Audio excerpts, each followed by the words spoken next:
आप कोई होली मिस करते हैं या आपने कभी मिस करने की गुंजाइश नहीं छोड़ी? नहीं, मैंने हमारे कवि सम्मेलनों में एक परंपरा है। होली के दिन बहुत कवि सम्मेलन होते हैं। होली के दिन कोई कवि खाली नहीं होता। लेकिन मैं शुरुआती दौर से जब से कवि सम्मेलन में हूँ, मैंने रंग के दिन कवि सम्मेलन नहीं किया कि अच्छा। मैं घर से नहीं जाऊंगा। बहुत बड़े बड़े बुलावे आते रहे, लोगों को लगा, क्योंकि मैं ये चाहता हूँ कि जो आनंद गुलाल लगे चेहरों को अपने घर के लोगों को देखने का है, वो दूसरी जगह जाकर एक शो के लिए, एक कार्यक्रम के लिए, उसको कुछ पैसे पर या कुछ शोहरत पर, लेकिन जो लोग जाते हैं, मैं उन सब कलाकारों को भी प्रणाम करता हूँ कि वो अपने घर के इतने रंगीन उत्सव को छोड़कर दूसरों का घर रंगीन करते हैं, दूसरों का उत्सव रंगीन करते हैं। तो इसीलिए हम अपनी इस बातचीत का अंत करें उससे पहले होली पर ही कुछ सुनते हुए। मैं होली पर सुना देता हूँ आपको कि सखियों संग रंगने की धमकी सुनकर क्या डर जाऊंगा। राधा कहती हैं कि बहुत बड़े वीर बनते हो, कल आना बरसाने रंग के दिन, तब तुम्हें बताएंगे।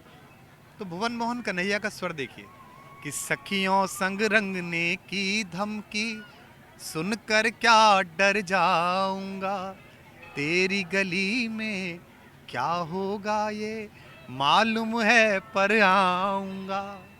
भीग रही है काया सारी खजुराहो की मूरत सी, इस दर्शन का और प्रदर्शन मत करना मर जाऊंगा। तो कृष्ण इस सनातन रास के प्रतीक हैं और उनकी होली और शंकर की होली, ये दोनों लोक में बहुत विश्रुत है, बहुत आदर पाती हैं और ये प्रेरणा देती है। शंकर जब यहाँ पर लोक गायक गाता है, जो स्वर गाते हैं, खेले मसाने में होरी, दिगंबर खेले मसाने में होरी, ये क्या होली है? ये सनातन चिता से उठती लपटों की होली है, ये महाकाल की होली है, ये उस शंकर की होली है। अज्ञे बहुत अद्भुत लिखते हैं। अज्ञे कहते हैं कि ये देश वो है कि जहाँ कोई सड़क के एक पत्थर को उठाकर किसी पीपल के नीचे कोई माँ आस्था का एक लोटा पानी उड़ेल दे तो पथ का पीड़ा दाई पत्थर हर शंकर बन जाता है। ये केवल इस देश में हो सकता है जहाँ इतनी आस्था है।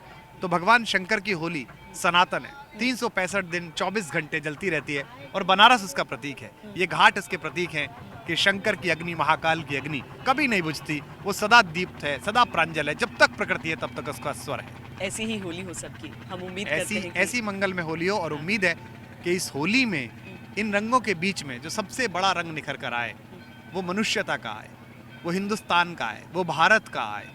और बनारस जो सिखा रहा है, बिस्मिल्लाह खान की शहनाई के स्वर से उठी हुई आरती के जो भजन मिलते हैं, बनारस जो सिखाता है कबीर और तुलसी का एक साथ होना, बनारस जो सिखाता है महात्मा बुद्ध के धर्म चक्र प्रवर्तन को, बनारस जो सिखाता है आद्य शंकराचार्य की उस गति को जो अहम ब्रह्मास्मि को एकाकार करती है, उसको स्वरूप देती है, बनारस का ये अक्षय स्वर सदा बना रहे, ये मुझे लगता है। इसी शुभकामना मेरी।